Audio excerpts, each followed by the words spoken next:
Hi friends, എല്ലാവർക്കും one clip PSC YouTube ചാനലിലേക്ക് സ്വാഗതം.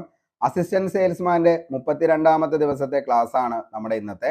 ഇതുവരെയും നിങ്ങൾ തന്ന സ്നേഹത്തിനും സപ്പോർട്ടിനും ഒരുപാട് നന്ദി. ഇന്ന് നമ്മൾ ഡിസ്കസ് ചെയ്യാനായിട്ട് പോകുന്ന topic viceroys and governor general എന്ന് പറയുന്ന ടോപ്പിക്കാണ്. ഇതിൻ്റെ അകത്ത് നമുക്ക് പഠിക്കാനായിട്ടുള്ളത് 15 ഗവർണർ ജനറൽമാരെ കുറിച്ചും 20 വൈസ്രോയിമാരെ കുറിച്ചാണ്.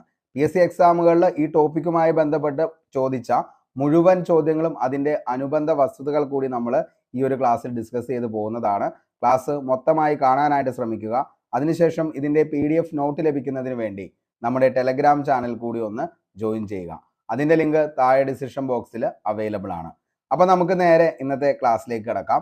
നമ്മൾ പഠിക്കാൻ പോവുകയാണ് ഗവർണർ ജനറൽമാരും വൈസ്രോയിമാരും. അതിക്ക് മുന്നേ നമുക്കിതിൻ്റെ ഒരു ചരിത്രം ഒന്ന് പഠിക്കേണ്ടതായിട്ടുണ്ട്.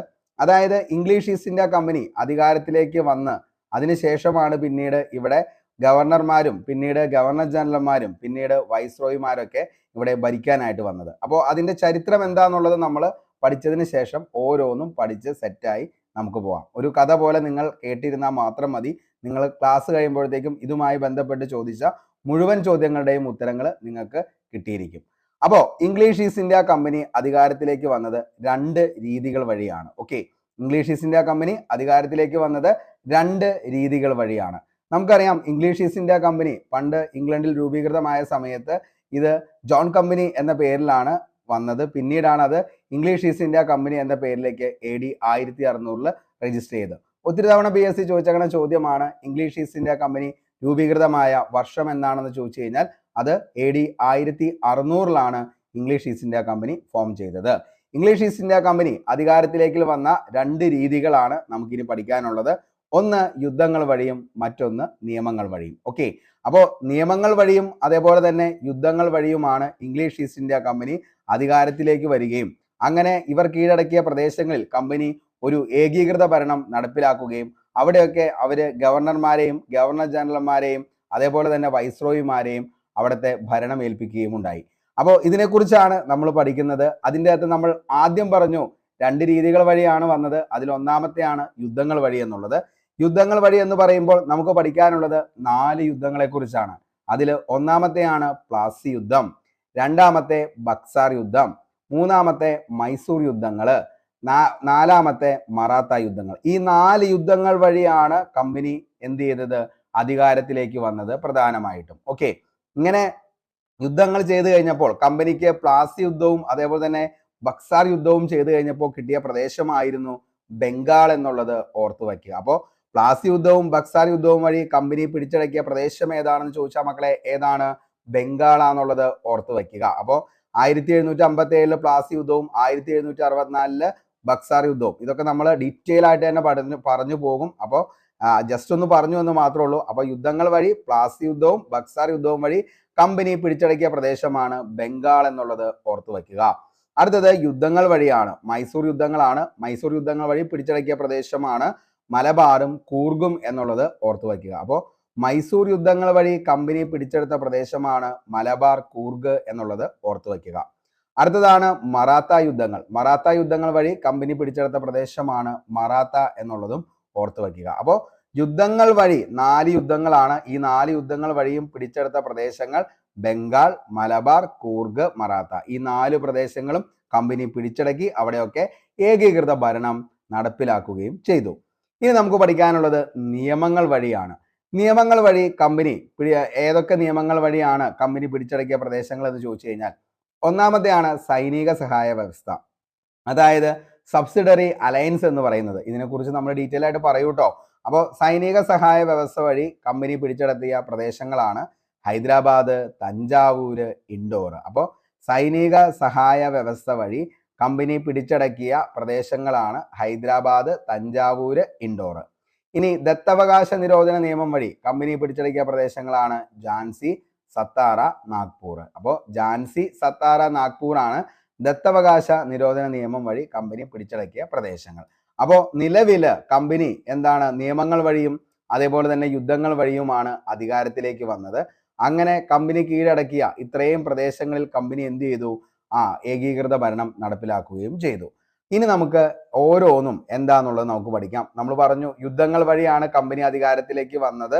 ഒരു എന്താണ് വന്ന രീതി എന്ന് പറയുന്നത്. രണ്ടാമത്തതാണ് നിയമങ്ങൾ വഴി എന്നുള്ളത് നമ്മൾ പറഞ്ഞു. ഇനി ആദ്യത്തെ നമുക്ക് യുദ്ധങ്ങൾ വഴിയിൽ വന്നപ്പോൾ നമുക്കറിയാം പ്ലാസി യുദ്ധമാണ് ആദ്യം നടന്ന യുദ്ധം. അതിനെക്കുറിച്ച് നമുക്ക് പറയാം. ബ്രിട്ടീഷുകാർ ഇന്ത്യയിൽ രാഷ്ട്രീയ അധികാരത്തിന് അടിത്തറയിട്ട സ്ഥലമാണ് ബംഗാൾ എന്ന് പറയുന്നത്. അപ്പോൾ ബ്രിട്ടീഷുകാർ ഇന്ത്യയിൽ രാഷ്ട്രീയ അധികാരത്തിന് അടിത്തറയിട്ട സ്ഥലം ഏതാണെന്ന് ചോദിച്ചാൽ മക്കളെ അത് ബംഗാളാണ്. ഓക്കെ, അപ്പോൾ എന്താണ് ബ്രിട്ടീഷുകാർ ഇന്ത്യയിൽ അവരുടെ രാഷ്ട്രീയ അധികാരത്തിന് അടിത്തറയിട്ട സ്ഥലമാണ് ബംഗാൾ. ബ്രിട്ടീഷുകാർ ഇന്ത്യയിൽ ആധിപത്യം സ്ഥാപിക്കാൻ കാരണമായ യുദ്ധമാണ് പ്ലാസി യുദ്ധം. പ്ലാസി യുദ്ധം നടന്ന വർഷം എന്നാണെന്ന് ചോദിച്ചാൽ മോസ്റ്റ്ലി റിപ്പീറ്റഡ് ആണ്. 1757 ജൂൺ 23 പ്ലാസി യുദ്ധം നടന്നത്. ഒത്തിരി തവണ PSC ചോദിച്ച ചോദ്യമാണ്. പ്ലാസി യുദ്ധം നടന്ന വർഷം എന്നാണെന്ന് ചോദിച്ചാൽ 1757 ജൂൺ 23. പ്ലാസി യുദ്ധം നടന്നത് ആരൊക്കെ തമ്മിലായിരുന്നു എന്ന് ചോദിച്ചു കഴിഞ്ഞാൽ സിറാജ് ഉദ്ദൗളയും ബ്രിട്ടീഷുകാരും തമ്മിൽ നടന്ന യുദ്ധമാണ് എന്തെന്ന് പറയുന്നത് പ്ലാസി യുദ്ധം എന്ന് പറയുന്നത്. അപ്പോൾ പ്ലാസി യുദ്ധം എന്ന് പറയുന്നത് ആരൊക്കെ തമ്മിൽ നടന്ന യുദ്ധമായിരുന്നു? സിറാജ് ഉദ്ദൗളയും അതേപോലെ തന്നെ ബ്രിട്ടീഷുകാരും തമ്മിൽ നടന്ന യുദ്ധമാണ് പ്ലാസി യുദ്ധം. സിറാജ് ഉദ്ദൗള ബംഗാളിലെ ഭരണാധികാരിയായിരുന്നു. 1756 ബ്രിട്ടീഷുകാരെ പരാജയപ്പെടുത്തി കൽക്കട്ട പിടിച്ചെടുത്തതും സിറാജ് ഉദ്ദൗള തന്നെയായിരുന്നു. റോബർട്ട് ക്ലൈവിന്റെ നേതൃത്വത്തിൽ ബ്രിട്ടീഷ് സൈന്യം കൽക്കട്ട തിരിച്ചുപിടിച്ച വർഷം എന്നാണെന്ന് ചോദിച്ചാൽ 1757 ജനുവരി 2. കൽക്കട്ട തിരിച്ചുപിടിച്ചതിനെ തുടർന്ന് റോബർട്ട് ക്ലൈവും സിറാജ് ഉദ്ദൗളയും തമ്മിൽ ഒപ്പുവെച്ച സന്ധി ഏതാന്ന് ചോദിച്ചാൽ അത് അലിഗർ സന്ധി ആണെന്നുള്ളതും ഓർത്തു വയ്ക്കുക. സിറാജ് ഉദ്ദൗളയെ വഞ്ചിച്ച് ബ്രിട്ടീഷുകാരുടെ പക്ഷം ചേർന്ന അദ്ദേഹത്തിന്റെ സൈന്യാധിപൻ ആരായിരുന്നു എന്ന് ചോദിച്ചാൽ അത് മിർജാഫർ ആണെന്നുള്ളത് ഓർത്തു വയ്ക്കുക. ഒത്തിരി തവണ PSC ചോദിച്ചേക്കുന്നതാണ്. സിറാജ് ഉദ്ദൗളയെ വഞ്ചിച്ച് ബ്രിട്ടീഷുകാരുടെ പക്ഷം ചേർന്ന അദ്ദേഹത്തിന്റെ തന്നെ സൈന്യാധിപനായിരുന്നു മിർജാഫർ. പ്ലാസി യുദ്ധത്തിൽ ബ്രിട്ടീഷ് സേനയെ നയിച്ചത് ആരാന്ന് ചോദിച്ചു കഴിഞ്ഞാൽ അത് റോബർട്ട് ക്ലൈവ് ആണ് പ്ലാസി യുദ്ധത്തിൽ ബ്രിട്ടീഷ് സേനയെ നയിച്ചത്. അതുകൊണ്ട് തന്നെയാണ് റോബർട്ട് ക്ലൈവിന്റെ കുറുക്കൻ എന്ന് അറിയപ്പെട്ടത് ആരാന്ന് ചോദിച്ചാൽ അത് മിർജാഫർ ആണെന്നുള്ളത് ഓർത്തു വയ്ക്കുക. പ്ലാസി യുദ്ധത്തെ തുടർന്ന് ബംഗാൾ നവാബായി ബ്രിട്ടീഷുകാർ അവരോധിച്ചത് മിർജാഫറിനെ ആയിരുന്നു. ക്ലൈവിന്റെ കുറുക്കൻ എന്നറിയപ്പെട്ടത് മിർജാഫർ. യുദ്ധാനന്തരം ബ്രിട്ടീഷ് സൈന്യം പ്ലാസിയിൽ നടത്തിയ കവർച്ച അറിയപ്പെട്ടതായിരുന്നു എന്തെന്ന് പറയുന്നത് പ്ലാസി പ്ലണ്ടർ എന്ന പേരിലാണ് അറിയപ്പെട്ടത്. അപ്പോൾ യുദ്ധാനന്തരം ബ്രിട്ടീഷ് സൈന്യം പ്ലാസിയിൽ നടത്തിയ കവർച്ച അറിയപ്പെട്ടതാണ് പ്ലാസി പ്ലണ്ടർ. പ്ലാസി യുദ്ധ സമയത്തെ മുഗൾ ചക്രവർത്തിയാണ് ആലംഗീർ രണ്ടാമൻ. അപ്പോൾ പ്ലാസി യുദ്ധ സമയത്തെ മുഗൾ ചക്രവർത്തി ആരായിരുന്നു എന്ന് ചോദിച്ചു കഴിഞ്ഞാൽ അത് ആലംഗീർ രണ്ടാമനാന്നുള്ളത് ഓർത്തു വയ്ക്കുക. ഇരുട്ടറ ദുരന്തം. പ്ലാസി യുദ്ധത്തിന് കാരണമായ സംഭവമാണ് ഇരുട്ടറ ദുരന്തം. 1756 ബംഗാളിലെ നവാബായ സിറാജ് ഉദ്ദൗള കൽക്കട്ട പിടിച്ചെടുത്ത ശേഷം 146ഓളം വരുന്ന ബ്രിട്ടീഷ് പട്ടാളക്കാരെ ഇരുട്ടുമുറിയിൽ അടച്ച് ശ്വാസം മുട്ടിച്ചു കൊന്നു. ഇത് ചരിത്രത്തിൽ ഇരുട്ടറ ദുരന്തം അല്ലെങ്കിൽ ബ്ലാക്ക് ഹോൾ ട്രാജഡി എന്ന പേരിലാണ് അറിയപ്പെട്ടത്. ഇതിൽ മരിച്ച ആളുകൾ എന്ന് പറയുന്നത് 123 പേരോളം ഇതിൻ്റെ അകത്ത് മരണപ്പെട്ടിട്ടുണ്ട്. അപ്പോൾ പ്ലാസി യുദ്ധത്തിന് കാരണമായ സംഭവം അല്ലെങ്കിൽ പ്ലാസി യുദ്ധത്തിന്റെ ട്രിഗർ എന്താണെന്ന് ചോദിച്ചു കഴിഞ്ഞാൽ അതാണ് ഇരുട്ടറ ദുരന്തം എന്ന് പറയുന്നത്. അതായത് എന്താണ് സംഭവം എന്ന് ചോദിച്ചു കഴിഞ്ഞാൽ 1756 ബംഗാളിലെ നവാബായ സിറാജ് ഉദ്ദൗള കൽക്കട്ട പിടിച്ചെടുത്ത ശേഷം 146ഓളം വരുന്ന ബ്രിട്ടീഷ് പട്ടാളക്കാരെ ഇരുട്ടുമുറിയിലടച്ച് ശ്വാസം മുട്ടിച്ചു കൊന്ന സംഭവമാണ് ചരിത്രത്തിൽ എന്ത് പേരിൽ അറിയപ്പെട്ടത്? ഇരുട്ടറ ദുരന്തം എന്ന പേരിൽ അറിയപ്പെട്ടത്. ഇനി പ്ലാസി സ്ഥിതി ചെയ്യുന്ന സംസ്ഥാനം ചോദിച്ചു കഴിഞ്ഞാൽ മക്കളെ അത് പശ്ചിമ ബംഗാളാണ്. പ്ലാസി സ്ഥിതി ചെയ്യുന്ന സംസ്ഥാനമാണ് പശ്ചിമ ബംഗാൾ. ബക്സാർ സ്ഥിതി ചെയ്യുന്ന സംസ്ഥാനം ചോദിച്ചു കഴിഞ്ഞാൽ അത് ബീഹാർ ആണെന്നുള്ളതും ഓർത്തു വയ്ക്കുക. അപ്പോൾ പ്ലാസി സ്ഥിതി ചെയ്യുന്ന സംസ്ഥാനം ചോദിച്ചു കഴിഞ്ഞാൽ ബംഗാളാണ്. എന്നാൽ ബക്സാർ സ്ഥിതി ചെയ്യുന്ന എവിടെയാണെന്ന് ചോദിച്ചു കഴിഞ്ഞാൽ അത് എവിടെയാണ്? ബീഹാർ ആണെന്നുള്ളതും ഓർത്തു വയ്ക്കുക. അപ്പോൾ ഇത്രയാണ് പ്ലാസി യുദ്ധത്തെ കുറിച്ച് നമുക്ക് പഠിക്കാനുള്ളൂ. ആദ്യം തന്നെ നമ്മൾ പഠിക്കേണ്ടത് ഇതാണ്: ബ്രിട്ടീഷുകാർ ഇന്ത്യയിൽ രാഷ്ട്രീയ അധികാരത്തിന് അടിത്തറയിട്ട സ്ഥലമായിരുന്നു ബംഗാള്. ബ്രിട്ടീഷുകാർ ഇന്ത്യയിൽ ആധിപത്യം സ്ഥാപിക്കാൻ കാരണമായ യുദ്ധം, ആധിപത്യം സ്ഥാപിക്കാൻ കാരണം പ്ലാസി യുദ്ധം നടന്നത് 1757 ജൂൺ 23. ആരൊക്കെ തമ്മിലാ? സിറാജ് ഉദ്ദൗളയും അതേപോലെ തന്നെ ബ്രിട്ടീഷുകാരും തമ്മിൽ നടന്ന യുദ്ധമാണ് ഏതെന്ന് പറയുന്നത് പ്ലാസി യുദ്ധം.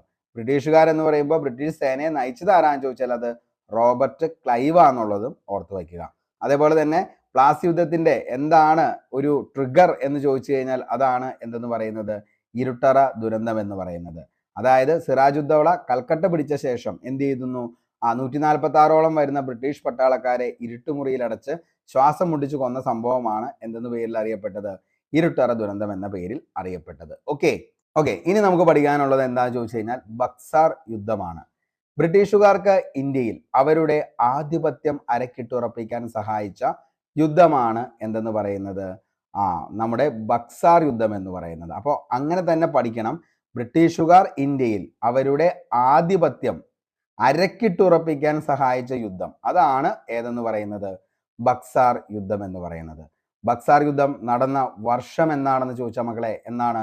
1764 ഒക്ടോബർ 22 ബക്സാർ യുദ്ധം നടന്നത്. ബക്സാർ യുദ്ധ സമയത്ത് ബംഗാളിലെ ഗവർണർ ആയിരുന്നു ഹെൻറി വാൻ സിറ്റാട്ട്. ഓക്കെ, ചോദിക്കാൻ ചാൻസ് ഉള്ളതാണ് ഈ ഒരു ചോദ്യം എന്ന് പറയുന്നത്. ബക്സാർ യുദ്ധ സമയത്ത് ബംഗാളിലെ ഗവർണർ ആരായിരുന്നു എന്ന് ചോദിച്ചാൽ അത് ഹെൻറി വാൻ സിറ്റാട്ട് ആണെന്നുള്ളത് ഓർത്തു വയ്ക്കുക. ബക്സാർ യുദ്ധത്തിൽ ബ്രിട്ടീഷുകാർക്കെതിരെ പോരാടിയ ഇന്ത്യൻ ഭരണാധികാരികളാണ് ബംഗാളിലെ നവാബായ മിർ കാസിം, മുഗൾ രാജാവായ ഷാ ആലം രണ്ടാമൻ, ഔദിലെ നവാബായ ഷൂജ് ഉദ്ദൗള എന്നുള്ളതും ഓർത്തു വയ്ക്കുക. അപ്പോൾ ബക്സാർ യുദ്ധത്തിൽ ബ്രിട്ടീഷുകാർക്കെതിരെ പോരാടിയ ഇന്ത്യൻ ഭരണാധികാരികളായിരുന്നു ബംഗാളിലെ നവാബായ മിർ കാസിം, മുഗൾ രാജാവായ ഷാ ആലം രണ്ടാമൻ, ഔദിലെ നവാബായ ഷൂജ് ഉദ്ദൗള എന്നുള്ളതും ഓർത്തു വയ്ക്കുക. ബക്സാർ യുദ്ധം അവസാനിക്കാൻ കാരണമായ ഉടമ്പടിയാണ് അലഹബാദ് ഉടമ്പടി. നടന്ന വർഷം 1765 അലഹബാദ് ഉടമ്പടി നടന്നത്. അലഹബാദ് ഉടമ്പടി ഒപ്പുവെച്ച ബംഗാൾ ഗവർണറാണ് റോബർട്ട് ക്ലൈവ് എന്ന് പറയുന്നത്. അലഹബാദ് ഉടമ്പടിയുടെ ഫലങ്ങളാണ് ബംഗാൾ, ബീഹാർ, ഒറീസ എന്നിവിടങ്ങളിൽ നിന്ന് നികുതി, അതായത് ദിവാനി പിരിച്ചെടുക്കാനുള്ള അവകാശം ഇംഗ്ലീഷ് ഈസ്റ്റ് ഇന്ത്യ കമ്പനിക്ക് ലഭിച്ചു. ബംഗാളിൽ ക്രമസമാധാന പാലനത്തിന് ചുമതലയുള്ള ഉദ്യോഗസ്ഥനെ, അതായത് നൈസാമത്ത് എന്ന് പറയുന്ന ആളെ നിയമിക്കാനുള്ള അവകാശവും ആർക്ക് കിട്ടുകയാണ്? കമ്പനിക്ക് കിട്ടുകയാണ്. അപ്പോൾ ഇത്രയും കാര്യമായിരുന്നു എന്തുമായി ബന്ധപ്പെട്ട് ഈ പറയുന്ന അലഹബാദ് ഉടമ്പടിയുമായി ബന്ധപ്പെട്ട് കിട്ടുകയും ചെയ്തു. അതേപോലെ തന്നെ എന്താണ്? ബക്സാർ യുദ്ധം അവസാനിക്കുകയും ചെയ്തു. പക്ഷെ അതുകൊണ്ട് കമ്പനിക്ക് മാത്രമാണ് മെച്ചമുണ്ടായത് എന്നുള്ളത് നമുക്ക് മനസ്സിലാക്കാൻ പറ്റും പിന്നീട് അങ്ങോട്ടേക്ക്. അപ്പോൾ ബക്സാർ യുദ്ധം എന്ന് പറയുമ്പോൾ മക്കളെ എന്താണ്? ആദ്യത്തെ പോയിന്റ് ഇതാണ്, ബ്രിട്ടീഷുകാർ ഇന്ത്യയിൽ അവരുടെ ആധിപത്യം അരക്കിട്ടുറപ്പിക്കാൻ സഹായിച്ച യുദ്ധമായിരുന്നു 1764 ഒക്ടോബർ 22 ബക്സാർ യുദ്ധം എന്ന് പറയുന്നത്. അപ്പോൾ ബ്രിട്ടീഷുകാർക്ക് ഇന്ത്യയിൽ അവരുടെ ആധിപത്യം അരക്കിട്ടുറപ്പിക്കാൻ സഹായിച്ച യുദ്ധമാണ് ഏതെന്ന് പറയുന്നത്? ബക്സാർ യുദ്ധം. നടന്ന വർഷം എന്നാണെന്ന് ചോദിച്ചാൽ 1764 ഒക്ടോബർ 22. ബക്സാർ യുദ്ധത്തിന്റെ സമയത്തെ ബംഗാളിലെ ഗവർണർ ആയിരുന്നു ഹെൻറി വാൻ സിറ്റാഡ് എന്നുള്ളത് ഓർത്തു വയ്ക്കുക. ബക്സാർ യുദ്ധത്തിൽ ബ്രിട്ടീഷുകാർക്കെതിരെ പോരാടിയ ഇന്ത്യൻ ഭരണാധികാരികളാണ് ബംഗാളിലെ നവാബായ മിർ കാസിം, മുഗൾ രാജാവായ ഷാ ആലം രണ്ടാമൻ, ഔദിലെ നവാബായ ഷൂജ് ഉദ്ദൗള എന്നുള്ളതും ഓർത്തു വയ്ക്കുക. ഇത് ബക്സാർ യുദ്ധം അവസാനിക്കാൻ കാരണമായ ഉടമ്പടിയാണ് അലഹബാദ് ഉടമ്പടി. നടന്ന വർഷം 1765. ഇതിന്റെ ഫലങ്ങൾ എന്തൊക്കെയായിരുന്നു എന്ന് ചോദിച്ചാൽ ബംഗാൾ, ബീഹാർ, ഒറീസ എന്നിവിടങ്ങളിൽ നിന്ന് നികുതി പിരിച്ചെടുക്കാനുള്ള അവകാശം ഈസ്റ്റ് ഇന്ത്യ കമ്പനിക്ക് ലഭിച്ചു. അതേപോലെ തന്നെ ബംഗാളിൽ ക്രമസമാധാന പാലനത്തിന് ചുമതലയുള്ള ഉദ്യോഗസ്ഥനെ, അതായത് നൈസാമത്തിനെ നിയമിക്കാനുള്ള അവകാശവും കമ്പനിക്ക് കിട്ടുകയാണ് ഉണ്ടായത്. അടുത്ത നമുക്ക് പഠിക്കാം ആംഗ്ലോ മൈസൂർ യുദ്ധങ്ങൾ. ദക്ഷിണേന്ത്യയിൽ ഇംഗ്ലീഷുകാരും മൈസൂർ സുൽത്താൻമാരും തമ്മിൽ നടന്ന യുദ്ധമായിരുന്നു മൈസൂർ യുദ്ധങ്ങൾ എന്ന് പറയുന്നത്. ദക്ഷിണേന്ത്യയിൽ ഇംഗ്ലീഷ് ഈസ്റ്റ് ഇന്ത്യ കമ്പനിക്ക് നേരിടേണ്ടി വന്ന പ്രബല ശക്തിയാണ് മൈസൂർ സുൽത്താൻമാർ. മൈസൂർ യുദ്ധങ്ങൾ നയിച്ച മൈസൂർ സുൽത്താൻമാരാണ് ഹൈദരാലിയും അതേപോലെ തന്നെ ടിപ്പു സുൽത്താനും. അപ്പോൾ മൈസൂർ യുദ്ധങ്ങൾ നയിച്ച മൈസൂർ സുൽത്താൻമാർ ആരൊക്കെയാണെന്ന് ചോദിച്ചു കഴിഞ്ഞാൽ അത് ഹൈദരാലിയും അതേപോലെ തന്നെ ടിപ്പു സുൽത്താനുമാണ്. ഹൈദരാലിക്ക് മുൻപ് മൈസൂർ ഭരിച്ചിരുന്ന ഭരണാധികാരിയാണ് കൃഷ്ണരാജ വോഡയാർ എന്ന് പറയുന്നത്. അപ്പോൾ ഹൈദരാലിക്ക് മുൻപ് മൈസൂർ ഭരിച്ചിരുന്നത് ആരായിരുന്നു എന്ന് ചോദിച്ചു കഴിഞ്ഞാൽ അത് കൃഷ്ണരാജ വോഡയാർ ആണെന്നുള്ളത് ഓർത്തു വയ്ക്കുക. നമുക്ക് പഠിക്കാനായിട്ടുള്ളത് 3-4 മൈസൂർ യുദ്ധങ്ങളെ കുറിച്ചാണ്. അപ്പോൾ 4 മൈസൂർ യുദ്ധങ്ങൾ. അപ്പോൾ 1-ാം മൈസൂർ യുദ്ധം, 2-ാം മൈസൂർ യുദ്ധം, 3-ാം മൈസൂർ യുദ്ധം, 4-ാം മൈസൂർ യുദ്ധം. അങ്ങനെ 4 മൈസൂർ യുദ്ധങ്ങളെ കുറിച്ചാണ് നമുക്ക് പഠിക്കാനുള്ളത്. 1-ാം മൈസൂർ യുദ്ധം നമുക്ക് നോക്കാം. 1767 മുതൽ 1769 വരെയാണ് 1-ാം മൈസൂർ യുദ്ധം. അപ്പോൾ കാലഘട്ടം ചോദിച്ചാൽ 1-ാം മൈസൂർ യുദ്ധത്തിന്റെ 1767 മുതൽ 1769 വരെയാണ്. 1-ാം മൈസൂർ യുദ്ധം ഹൈദരാലിയും ഇംഗ്ലീഷുകാരും തമ്മിലായിരുന്നു. ഒന്നാം മൈസൂർ യുദ്ധത്തിലെ വിജയ് ഹൈദരാലിയാണ്. ഒന്നാം മൈസൂർ യുദ്ധം അവസാനിച്ച ഉടമ്പടി ഏതാണെന്ന് ചോദിച്ചാൽ മക്കളെ അത് മദ്രാസ് ഉടമ്പടിയാന്നുള്ളത് ഓർത്തു വയ്ക്കുക. 1769 മദ്രാസ് ഉടമ്പടി ഒപ്പുവെച്ചത്. അപ്പോൾ ഒന്നാം മൈസൂർ യുദ്ധം നടന്ന വർഷം എന്ന് മുതൽ എന്ന് വരെയാണെന്ന് ചോദിച്ചാൽ 1767 മുതൽ 1769 വരെയാണ് ഒന്നാം മൈസൂർ യുദ്ധം. ഒന്നാം മൈസൂർ യുദ്ധത്തിലെ വിജയ് ആരാന്ന് ചോദിച്ചു കഴിഞ്ഞാൽ അത് ഹൈദരാലിയാന്നുള്ളത് ഓർത്തു വയ്ക്കുക. ഒന്നാം മൈസൂർ യുദ്ധം അവസാനിച്ച ഉടമ്പടി ചോദിച്ചാൽ അത് മദ്രാസ് ഉടമ്പടി 1769 ഓർത്തു വയ്ക്കുക. അടുത്തതാണ് രണ്ടാം മൈസൂർ യുദ്ധം.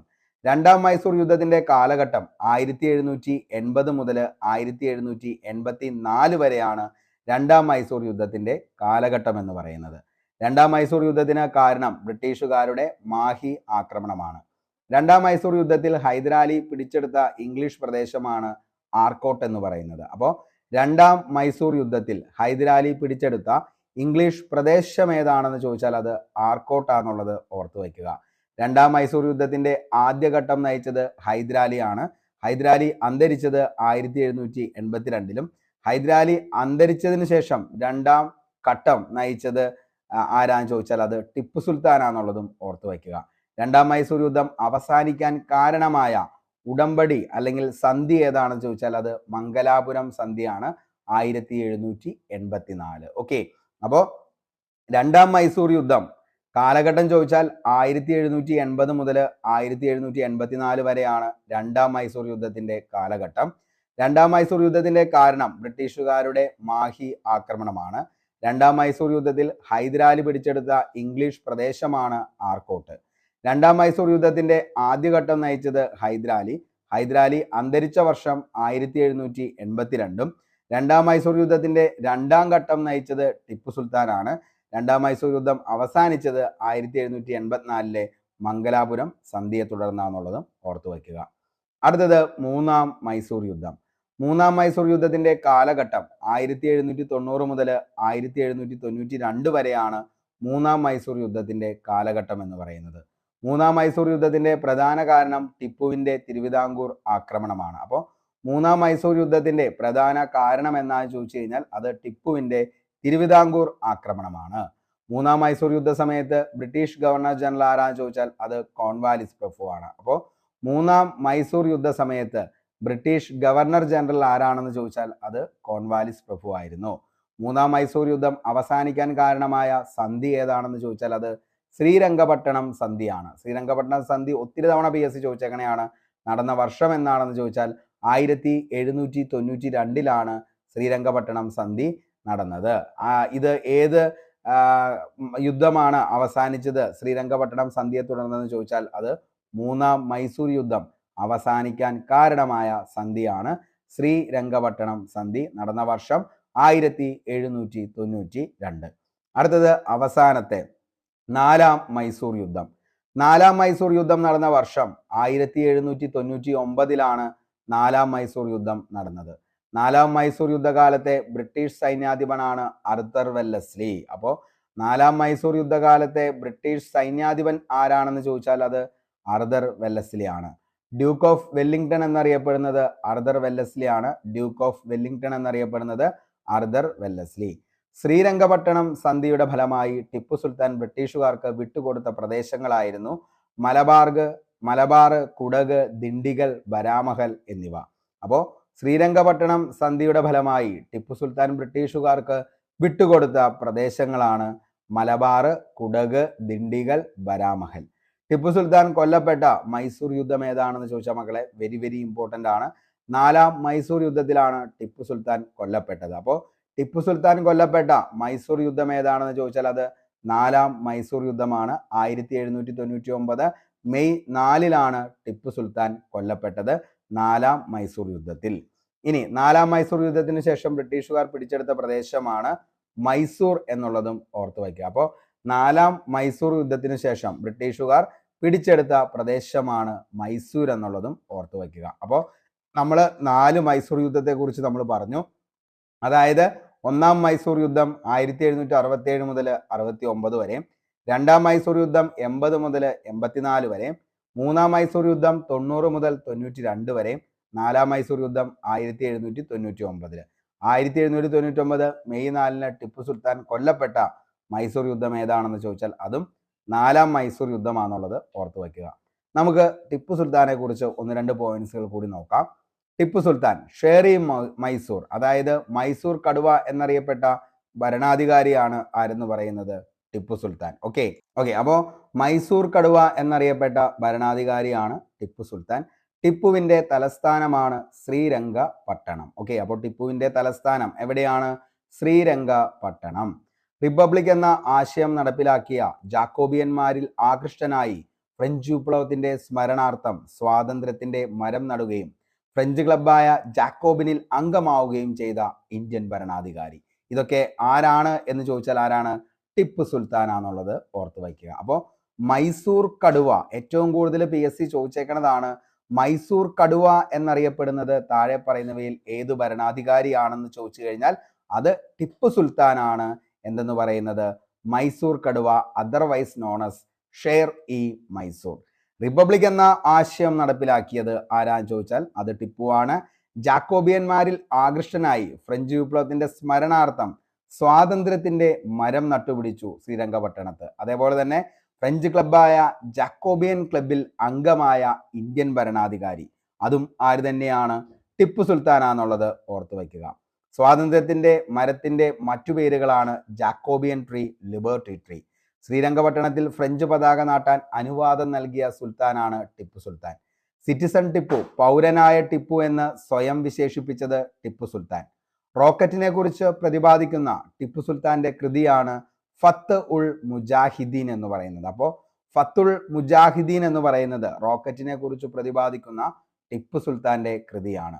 ബാംഗ്ലൂരിന്റെ ലാൽബാഗിൽ എന്താണ് നിർമ്മാണം പൂർത്തിയാക്കിയത് ടിപ്പു സുൽത്താനാണ്. അതായത് ബാംഗ്ലൂരിലെ ലാൽബാഗിന്റെ നിർമ്മാണം. അപ്പോൾ ബാംഗ്ലൂരിലെ ലാൽബാഗിന്റെ നിർമ്മാണം പൂർത്തിയാക്കിയത് ആരംഭിച്ചത് ഹൈദരാലിയും, എന്നാൽ നിർമ്മാണം പൂർത്തിയാക്കിയത് ടിപ്പു സുൽത്താനാന്നുള്ളതും ഓർത്തു വയ്ക്കുക. അപ്പോൾ ബാംഗ്ലൂരിലെ ലാൽബാഗ് പൂന്തോട്ടത്തിന്റെ നിർമ്മാണം ആരംഭിച്ചത് ഹൈദരാലിയും, എന്നാൽ അതിന്റെ പണി പൂർത്തിയാക്കിയത് ടിപ്പു സുൽത്താനുമാന്നുള്ളത് ഓർത്തു വയ്ക്കുക.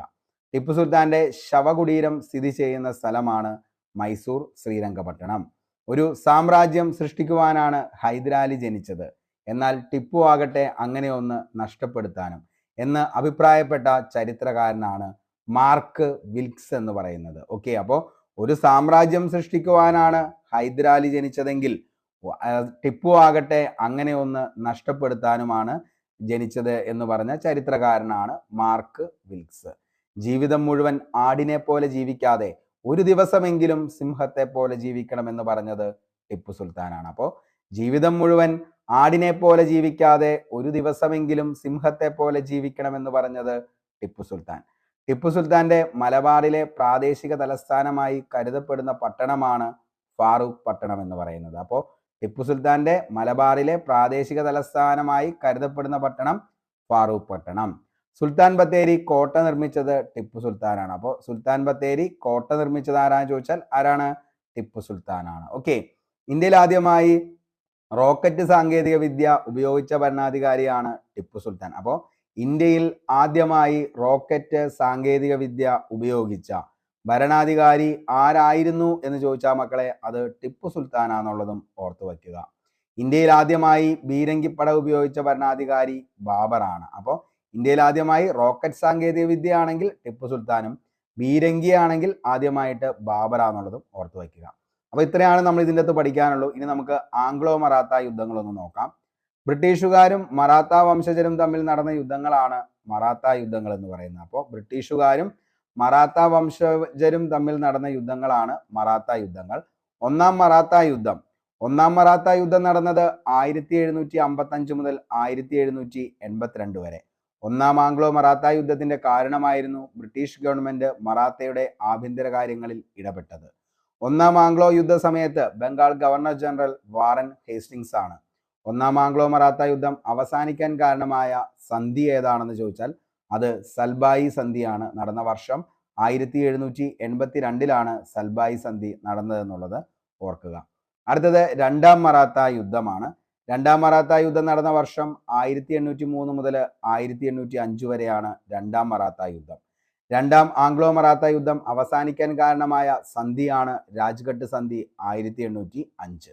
പൂനെയിൽ ബ്രിട്ടീഷുകാർക്ക് അധികാരം ലഭിക്കാൻ കാരണമായ സന്ധിയാണ് 1822 ബാസിൻ സന്ധി എന്ന് പറയുന്നത്. രണ്ടാം മറാത്ത യുദ്ധം നയിച്ച ബ്രിട്ടീഷുകാരാണ് ആർതർ വെല്ലസ്ലിയും ജനറൽ ലേക്ക് എന്ന് പറയുന്നത്. അപ്പോൾ രണ്ടാം മറാത്ത യുദ്ധം നയിച്ച ബ്രിട്ടീഷുകാരൻ ആർതർ വെല്ലസ്ലിയാണ്, അതേപോലെ തന്നെ ജനറൽ ലേക്കുമാന്നുള്ളത് ഓർത്തു വയ്ക്കുക. അടുത്തതാണ് മൂന്നാം മറാത്ത യുദ്ധം. മൂന്നാം മറാത്ത യുദ്ധം നടന്ന വർഷം 1817 മുതൽ 1819 വരെയാണ് മൂന്നാം മറാത്ത യുദ്ധം നടന്നത്. മൂന്നാം ആംഗ്ലോ മറാത്ത യുദ്ധത്തിന്റെ കാരണം ബ്രിട്ടീഷുകാരുടെ തെറ്റായ നയങ്ങളും നഷ്ടപ്പെട്ട പ്രദേശങ്ങൾ വീണ്ടെടുക്കാനുള്ള മറാത്തക്കാരുടെ ശ്രമവുമാണ് മൂന്നാം മറാത്ത യുദ്ധത്തിന്റെ കാരണമെന്ന് പറയുന്നത്. മൂന്നാം ആംഗ്ലോ മറാത്ത യുദ്ധം അവസാനിക്കാൻ കാരണം അവസാന പേഷയായിരുന്ന ബാജിറാവ് സെക്കൻഡ് ബ്രിട്ടീഷുകാരുടെ മുന്നിൽ കീഴടങ്ങിയതാണ്. മൂന്നാം ആംഗ്ലോ മറാത്ത യുദ്ധത്തിൽ ബ്രിട്ടീഷുകാർ പിടിച്ചെടുത്ത ഇന്ത്യൻ പ്രദേശം ഏതാണെന്ന് ചോദിച്ചാൽ അത് പൂനെയാന്നുള്ളതും ഓർത്തു വയ്ക്കുക. ഇത്രയാണ് 3 മറാത്ത യുദ്ധങ്ങളെ കുറിച്ച് നമുക്ക് പഠിക്കാനുള്ളൂ. മെയിനായിട്ട് ഒന്നാം മറാത്ത യുദ്ധം എന്ന് പറയുന്നത് അവസാനിച്ചത് ഒന്നാം മറാത്ത യുദ്ധകാലത്ത് Bengal governor general Warren Hastings ആയിരുന്നു. അതേപോലെ തന്നെ ഒന്നാം മറാത്ത യുദ്ധം ഉണ്ടാകുന്നതിന്റെ കാരണം എന്താണെന്ന് ചോദിച്ചാൽ ബ്രിട്ടീഷ് ഗവൺമെന്റ് മറാത്തയുടെ ആഭ്യന്തര കാര്യങ്ങളിൽ ഇടപെട്ടതാന്നുള്ളത് ഓർത്തു വയ്ക്കുക. ഇനി നമുക്ക് അടുത്തത് വെല്ലൂർ ലഹള. ഈസ്റ്റ് ഇന്ത്യ കമ്പനിയുടെ സൈന്യത്തിലെ ഇന്ത്യൻ ശിപായിമാർ നടത്തിയ ആദ്യ കലാപമാണ് വെല്ലൂർ ലഹള എന്ന് പറയുന്നത്. അപ്പോൾ ഈസ്റ്റ് ഇന്ത്യ കമ്പനിയുടെ സൈന്യത്തിലെ ഇന്ത്യൻ ശിപായിമാർ നടത്തിയ ആദ്യ കലാപമാണ് വെല്ലൂർ ലഹള. വെല്ലൂർ ലഹള നടന്ന വർഷം 1806 ജൂലൈ 10 വെല്ലൂർ ലഹള. 806 ജൂലൈ 10. വെല്ലൂർ കലാപ കേന്ദ്രം തമിഴ്നാട്ടിലെ വെല്ലൂരാണ്. വെല്ലൂർ കലാപം നടക്കുമ്പോൾ മദ്രാസ് ഗവർണർ വില്യം ബെന്റിക്ക എന്നുള്ളത് ഓർത്തു വയ്ക്കുക. വെല്ലൂർ ലഹളയ്ക്ക് കാരണമായ സംഭവമാണ് സൈനികർക്കിടയിൽ നടപ്പിലാക്കിയ വേഷപരിഷ്കാരം. അപ്പോൾ വെല്ലൂർ ലഹളയ്ക്ക് കാരണമായ സംഭവം ഏതാണെന്ന് ചോദിച്ചാൽ സൈനികർക്കിടയിൽ നടപ്പിലാക്കിയ വേഷപരിഷ്കാരമാണ് വെല്ലൂർ ലഹളയ്ക്ക് കാരണമായ സംഭവം എന്ന് പറയുന്നത്. വേഷപരിഷ്കാരം നടപ്പിലാക്കിയ സൈനിക മേധാവി ചോദിച്ചാൽ ജോൺ ക്രോഡോക്ക് ആണ്. ജോൺ ക്രാഡോക്ക് എന്ന് പറയും, ചിലർ ക്രോഡോക്ക് എന്ന് പറയും. അപ്പോൾ വേഷപരിഷ്കാരം നടപ്പിലാക്കിയ സൈനിക മേധാവിയാണ് ജോൺ ക്രാഡോക്ക്. വെല്ലൂർ ലഹളയെ ഒന്നാം സ്വാതന്ത്ര്യ സമരത്തിന്റെ പൂർവ്വരംഗം എന്ന് വിശേഷിപ്പിച്ചത് VD സവർക്കർ ആണെന്നുള്ളത് ഓർത്തു വയ്ക്കുക. അപ്പോൾ വെല്ലൂർ ലഹളയെ ഒന്നാം സ്വാതന്ത്ര്യ സമരത്തിന്റെ പൂർവ്വരംഗം എന്ന് വിശേഷിപ്പിച്ചത് VD സവർക്കർ. വെല്ലൂർ ലഹള അടിച്ചമർത്താൻ നേതൃത്വം കൊടുത്ത ബ്രിട്ടീഷ് ഉദ്യോഗസ്ഥനാണ് റോളോ ഗില്ലസ്പി എന്ന് പറയുന്നത്. അപ്പോൾ വെല്ലൂർ ലഹളയെ അടിച്ചമർത്താൻ നേതൃത്വം കൊടുത്ത ബ്രിട്ടീഷ് ഉദ്യോഗസ്ഥൻ ആരാന്ന് ചോദിച്ചാൽ റോളോ ഗില്ലസ്പി ആണെന്നുള്ളതും ഓർത്തു വയ്ക്കുക. അപ്പോൾ വെല്ലൂർ ലഹള നടന്ന വർഷം 1806 ജൂലൈ 10. എവിടെയാണ് ഇതിന്റെ കലാപ കേന്ദ്രം എന്ന് ചോദിച്ചാൽ വെല്ലൂർ എവിടെയാണ്? തമിഴ്നാട്ടിലാണെന്നുള്ളത് ഓർത്തു വയ്ക്കുക. ഇംഗ്ലീഷ് ഈസ്റ്റ് ഇന്ത്യ കമ്പനിയുടെ സൈന്യത്തിലെ ഇന്ത്യൻ ശിപായിമാർ നടത്തിയ ആദ്യ കലാപമാണ് വെല്ലൂർ ലഹള. ഓക്കെ, ഇനി നമുക്ക് നോക്കാനുള്ളത് സൈനിക സഹായ വ്യവസ്ഥ എന്താന്നുള്ളതും ദത്തവകാശ നിരോധന നിയമവും അതേപോലെ തന്നെ റോബർട്ട് ക്ലൈവുമാണ്. ഓക്കെ, ബംഗാളിലെ ആദ്യത്തെ ഗവർണറാണ് റോബർട്ട് ക്ലൈവ്. ബ്രിട്ടീഷ് ഇന്ത്യൻ സാമ്രാജ്യ സ്ഥാപകൻ എന്നറിയപ്പെടുന്നത് റോബർട്ട് ക്ലൈവ് ആണ്. അപ്പോൾ ബ്രിട്ടീഷ് ഇന്ത്യൻ സാമ്രാജ്യ സ്ഥാപകൻ എന്നറിയപ്പെടുന്നത് റോബർട്ട് ക്ലൈവ്. ബംഗാളിലെ ആദ്യത്തെ ഗവർണർ ആണ് കേട്ടോ. ഗവർണർ ജനറൽ എന്ന് പറയുമ്പോൾ അത് വാറൻ ഹേസ്റ്റിങ്സ് ആണ്. പക്ഷെ ബംഗാളിലെ ആദ്യത്തെ ഗവർണർ ആരാന്ന് ചോദിച്ചാൽ അതാണ് റോബർട്ട് ക്ലൈവ്. നവാബ് മേക്കർ എന്നറിയപ്പെടുന്നത് റോബർട്ട് ക്ലൈവ് ആണ്. നവാബ് മേക്കർ. റോബർട്ട് ക്ലൈവിനെ സ്വർഗത്തിൽ ജനിച്ച യോദ്ധാവ് എന്ന് വിശേഷിപ്പിച്ചത് വില്യം പീറ്റ്. ബ്രിട്ടീഷ് പ്രധാനമന്ത്രിയായ ചാത്തം പ്രഭു, otherwise known as William Pitt. ബംഗാളിൽ ദ്വിഭരണം ഏർപ്പെടുത്തിയ ഗവർണറാണ് റോബർട്ട് ക്ലൈവ്. അപവാദ പ്രചരണത്തെ തുടർന്ന് ആത്മഹത്യ ചെയ്ത ബംഗാളിലെ ഗവർണറാണ് റോബർട്ട് ക്ലൈവ്. അപ്പോൾ അപവാദ പ്രചരണത്തെ തുടർന്ന് ആത്മഹത്യ ചെയ്ത ബംഗാളിലെ ഗവർണറാണ് റോബർട്ട് ക്ലൈവ്. 1774. റോബർട്ട് ക്ലൈവും സിറാജ് ഉദ്ദൗളയും തമ്മിൽ നടന്ന യുദ്ധമാണ് പ്ലാസി യുദ്ധം. പ്ലാസി യുദ്ധം നടന്ന വർഷം 1757 ജൂൺ 23. യുദ്ധാനന്തരം ബ്രിട്ടീഷ് സൈന്യം പ്ലാസിയിൽ നടത്തിയ കവർച്ച അറിയപ്പെട്ടതായിരുന്നു പ്ലാസി പ്ലണ്ടർ. ക്ലൈവിന്റെ കുറുക്കൻ എന്നറിയപ്പെട്ടത് നമ്മൾ പറഞ്ഞു മിർജാഫർ ആണ്. എനിക്ക് 2000 പട്ടാളക്കാരെ അയച്ചു തരിക, ഞാൻ ഭാരതത്തെ പിടിച്ചെടുക്കാം. ഇത് ആരുടെ വാക്കുകളാണെന്ന് ചോദിച്ചു കഴിഞ്ഞാൽ റോബർട്ട് ക്ലൈവിന്റെ വാക്കുകളാണ്. അപ്പോൾ റോബർട്ട് ക്ലൈവിന്റെ വാക്കാണ് എനിക്ക് 2000 പട്ടാളക്കാരെ അയച്ചു തരിക, ഞാൻ ഭാരതത്തെ പിടിച്ചെടുക്കാമെന്ന് പറഞ്ഞത് റോബർട്ട് ക്ലൈവ് ആണ്. ഓക്കെ, റോബർട്ട് ക്ലൈവിന്റെ കുറുക്കനാണ് മിർ ജാഫർ. പ്ലാസി യുദ്ധം നടന്നത് 1757 ജൂൺ 23. യുദ്ധാനന്തരം ബ്രിട്ടീഷ് സൈന്യം പ്ലാസിയിൽ നടത്തിയ കവർച്ച അറിയപ്പെട്ടതാണ് പ്ലാസി പ്ലണ്ടർ എന്നുള്ളതും ഓർത്തു വയ്ക്കുക. ബ്രിട്ടീഷ് ഇന്ത്യയിലെ ബാബർ എന്നറിയപ്പെടുന്നത് റോബർട്ട് ക്ലൈവ് ആണ്. ബ്രിട്ടീഷ് ഇന്ത്യയിലെ ബാബർ റോബർട്ട് ക്ലൈവ്. ബ്രിട്ടീഷ് ഇന്ത്യയിലെ അക്ബർ എന്നറിയപ്പെടുന്നത് ആരാന്ന് ചോദിച്ചാൽ അത് റിച്ചാർഡ് വെല്ലസ്ലി ആണെന്നുള്ളത് ഓർത്തു വയ്ക്കുക. ബ്രിട്ടീഷ് ഇന്ത്യയിലെ ഔറംഗസേബ് എന്നറിയപ്പെട്ടത് കഴ്സൺ പ്രഭു ആണെന്നുള്ളതും ഓർത്തു വയ്ക്കുക. അപ്പോൾ ബ്രിട്ടീഷ് ഇന്ത്യയിലെ ബാബർ റോബർട്ട് ക്ലൈവ്, ബ്രിട്ടീഷ് ഇന്ത്യയിലെ അക്ബർ റിച്ചാർഡ് വെല്ലസ്ലി, ബ്രിട്ടീഷ് ഇന്ത്യയിലെ ഔറംഗസേബ് കഴ്സൺ പ്രഭു ആണെന്നുള്ളതും ഓർത്തു വയ്ക്കുക. അടുത്തത് സൈനിക സഹായ വ്യവസ്ഥ, സബ്സിഡറി അലയൻസ്. സൈനിക സഹായ വ്യവസ്ഥ നിലവിൽ വന്ന വർഷം 1798 സൈനിക സഹായ വ്യവസ്ഥ നിലവിൽ വന്നത് 1798. സൈനിക സഹായ വ്യവസ്ഥയിൽ ഒപ്പുവെച്ച ആദ്യ ഇന്ത്യൻ നാട്ടുരാജ്യമാണ് ഹൈദരാബാദ്. സൈനിക സഹായ വ്യവസ്ഥയിൽ ഒപ്പുവെച്ച മറ്റു നാട്ടുരാജ്യങ്ങളാണ് തഞ്ചാവൂരും ഇൻഡോറും. സൈനിക സഹായ വ്യവസ്ഥ അംഗീകരിക്കുന്ന നാട്ടുരാജ്യം തങ്ങളുടെ രാജ്യത്ത് ഒരു ബ്രിട്ടീഷ് പ്രതിനിധിയെ നിയമിക്കുകയും ഒരു ബ്രിട്ടീഷ് സൈന്യത്തെ സ്വന്തം ചെലവിൽ നിലനിർത്തുകയും ചെയ്യണം. കൂടാതെ ഗവർണർ ജനറലിന്റെ അനുവാദമില്ലാതെ മറ്റു നാട്ടുരാജ്യങ്ങളുമായി സഖ്യത്തിൽ ഏർപ്പെടുത്തുകയോ ബ്രിട്ടീഷുകാരല്ലാതെ മറ്റു യൂറോപ്യന്മാരെ നിയമിക്കുകയില്ലെന്നും സമ്മതിക്കണമായിരുന്നു. പകരമായി രാജ്യത്തിന്റെ സുരക്ഷ ബ്രിട്ടീഷുകാർ ഏറ്റെടുക്കും. ഇതായിരുന്നു ശരിക്കും എന്തെന്ന് പറയുന്നത് സൈനിക സഹായ വ്യവസ്ഥ എന്ന് പറയുന്നത്. അപ്പോൾ നടപ്പിലാക്കിയ വർഷം 1798 ഓർത്തു വയ്ക്കുക. സൈനിക സഹായ വ്യവസ്ഥയിൽ ഒപ്പുവെച്ച ആദ്യ ഇന്ത്യൻ നാട്ടുരാജ്യം വെരി വെരി ഇമ്പോർട്ടൻ്റ് ഹൈദരാബാദ് ആണ്. സൈനിക സഹായ വ്യവസ്ഥയിൽ ഒപ്പുവെച്ച മറ്റു നാട്ടുരാജ്യം തഞ്ചാവൂരും ഇൻഡോറും കൂടി എന്ത് ചെയ്യുക, ഒന്ന് ഓർത്തു വയ്ക്കുക. ഓക്കെ, അടുത്തതാണ് ദത്തവകാശ നിരോധന നിയമം എന്ന് പറയുന്നത്. അനന്തരാവകാശികളില്ലാത്ത ഭരണാധികാരികൾ ആൺകുട്ടികളെ ദത്തെടുത്ത് രാജ്യം കൈമാറുന്ന രീതി അവസാനിപ്പിക്കുകയും പകരം രാജ്യം ബ്രിട്ടീഷ് സാമ്രാജ്യത്തോട് കൂട്ടിച്ചേർക്കുകയും ചെയ്യുന്ന നിയമം, ഇതായിരുന്നു ദത്തവകാശ നിരോധന നിയമം എന്ന് പറയുന്നത്. അപ്പോൾ അനന്തരാവകാശികളില്ലാത്ത ഭരണാധികാരികൾ ആൺകുട്ടികളെ ദത്തെടുത്ത് രാജ്യം കൈമാറുന്ന രീതി അവസാനിപ്പിക്കുകയും പകരം രാജ്യം ബ്രിട്ടീഷ് സാമ്രാജ്യത്തോട് കൂട്ടിച്ചേർക്കുകയും ചെയ്യുന്ന നിയമം, ഇതാണ് ദത്തവകാശ നിരോധന നിയമം. ദത്തവകാശ നിരോധന നിയമം നടപ്പിലാക്കിയ ഗവർണർ ജനറൽ ഡൽഹൌസി ആണെന്നുള്ളത് ഓർത്തു വയ്ക്കുക. എന്നാണെന്ന് ചോദിച്ചാൽ 1848 ദത്തവകാശ നിരോധന നിയമം നടപ്പിലാക്കിയത്. ആരാണ്? ഡൽഹൌസി. 1848. ദത്തവകാശ നിരോധന നിയമപ്രകാരം ബ്രിട്ടീഷ് സാമ്രാജ്യത്തോട് കൂട്ടിച്ചേർത്ത ആദ്യ നാട്ടുരാജ്യമാണ് സത്താറ. അപ്പോൾ ദത്തവകാശ നിരോധന നിയമപ്രകാരം ബ്രിട്ടീഷ് സാമ്രാജ്യത്തോട് കൂട്ടിച്ചേർത്ത ആദ്യത്തെ നാട്ടുരാജ്യമായതാന്ന് ചോദിച്ചാൽ അത് സത്താറയാണ്. 1848. അതേപോലെ തന്നെ ദത്തവകാശ നിരോധന നിയമപ്രകാരം കൂട്ടിച്ചേർക്കപ്പെട്ട മറ്റു നാട്ടുരാജ്യങ്ങളാണ് സാമ്പൽപൂര് 1850, ഉദയ്പൂര് 1852, ഝാൻസി 1854, നാഗ്പൂർ 1853. കലാപത്തിൽ ഏറ്റവും കൂടുതൽ ആളുകൾ കൊല്ലപ്പെട്ട നാട്ടുരാജ്യമാണ് അവധ്. ഒരു ദിവസം നമ്മുടെ വായിൽ പതിക്കാൻ പോകുന്ന ചെറി എന്ന് അവധിനെ വിശേഷിപ്പിച്ചത് ഡൽഹൌസി പ്രഭുവാണ്. ബംഗാൾ സൈന്യത്തിന്റെ നഴ്സറി എന്ന് അവധിനെ വിശേഷിപ്പിക്കുന്നു. ബ്രിട്ടീഷുകാർ ഔദ് പിടിച്ചെടുത്ത ശേഷം നാടുകടത്തിയ നവാബാണ് വാജിദ് അലി ഷാ. വാജിദ് അലി ഷായെ നാടുകടത്തിയ സ്ഥലം കൽക്കട്ട. ദത്തവകാശ നിരോധന നിയമം പിൻവലിച്ച വൈസ്രോയിയാണ് കാനിങ് പ്രഭു. 1859. ദത്തവകാശ നിരോധന നിയമം അനൗദ്യോഗികമായി ഉപയോഗിച്ചത് 1824. ബ്രിട്ടീഷുകാർ പിടിച്ചെടുത്ത ദക്ഷിണേന്ത്യൻ നാട്ടുരാജ്യമാണ് കിട്ടൂർ. ഭർത്താവിൻ്റെയും മകന്റെയും മരണത്തെ തുടർന്ന് രാജ്യം പിടിച്ചെടുത്ത് ബ്രിട്ടീഷുകാർക്കെതിരെ പോരാടിയതാണ് കിട്ടൂർ ചിന്നമ്മ എന്നുള്ളതും ഓർത്തു വയ്ക്കുക. അപ്പോൾ ഇത്രയും കാര്യങ്ങളാണ് ഈ ഒരു ടോപ്പിക്കുമായി ബന്ധപ്പെട്ട് നമുക്ക് പഠിക്കാനുള്ളൂ. ദത്തവകാശ നിരോധന നിയമം നമ്മൾ പഠിച്ചു, സൈനിക സഹായ വ്യവസ്ഥ നമ്മൾ പഠിച്ചു, അതേപോലെ തന്നെ റോബർട്ട് ക്ലൈവ് ആരാന്നുള്ളതും അദ്ദേഹം ഇവിടെ എന്തൊക്കെയാണ് നടപ്പാക്കിയെന്നുള്ളതിനെ കുറിച്ച് പഠിച്ചു. വെല്ലൂർ ലഹള പഠിച്ചു. അതേപോലെ തന്നെ 3 മറാത്ത യുദ്ധങ്ങൾ നമ്മൾ പഠിച്ചു കഴിഞ്ഞു. അതേപോലെ തന്നെ ടിപ്പു സുൽത്താൻ ആരാന്നുള്ളതും അതേപോലെ തന്നെ 4 മൈസൂർ യുദ്ധങ്ങളെക്കുറിച്ചും നമ്മൾ പഠിച്ചു. ബക്സാർ യുദ്ധവും അതേപോലെ തന്നെ പ്ലാസി യുദ്ധവും. അപ്പോൾ ഇത്രയും കാര്യങ്ങളാണ് ഈ ഒരു ഫ്ലോ ചാർട്ടിൽ നിങ്ങൾക്ക് പഠിക്കാനായിട്ടുള്ളത്.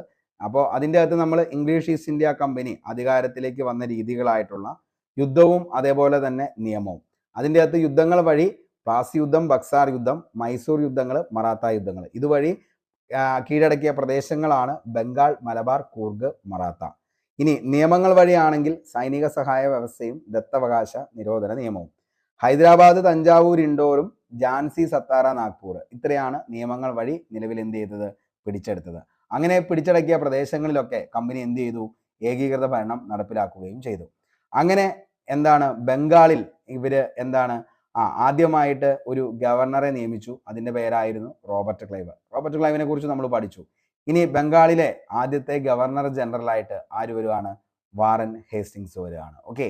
അതേപോലെ തന്നെ പിന്നീട് അങ്ങോട്ടേക്ക് വരുന്ന ഗവർണർ ജനറൽമാര് മൗണ്ട് ബാറ്റൺ വരെ ഉള്ള കാര്യങ്ങളും, അതേപോലെ തന്നെ സ്വതന്ത്ര ഇന്ത്യയിലെ ആദ്യത്തെ ഗവർണർ ജനറൽ ആയിട്ടുള്ള ഇന്ത്യക്കാരനായിട്ടുള്ള വ്യക്തിയായ സി രാജഗോപാലാചാര്യ ഉൾപ്പെടെ നമ്മൾ പഠിച്ചതിന് ശേഷമാണ് ഈ ഒരു ടോപ്പിക്ക് കംപ്ലീറ്റ് ആകുന്നത്. ക്ലാസ് മൊത്തമായി കാണുക. നിങ്ങൾക്ക് ഇഷ്ടപ്പെട്ടെങ്കിൽ ഉറപ്പായിട്ടും ലൈക്ക് ചെയ്യുക. വിലയേറിയ അഭിപ്രായം താഴെ കമന്റ് ബോക്സിൽ രേഖപ്പെടുത്തുക. നമ്മൾ പഠിച്ച കാര്യങ്ങളൊക്കെ അടുത്തൊരു എക്സാമിന് വരട്ടെ എന്ന് ആത്മാർത്ഥമായി സർവേശ്വരനോട് പ്രാർത്ഥിച്ച് ഇന്നത്തെ ക്ലാസ് ഇവിടെ വെച്ച് വൈൻഡപ്പ് ചെയ്യുന്നു. Signing off, Arun Kombanadan. Thank you.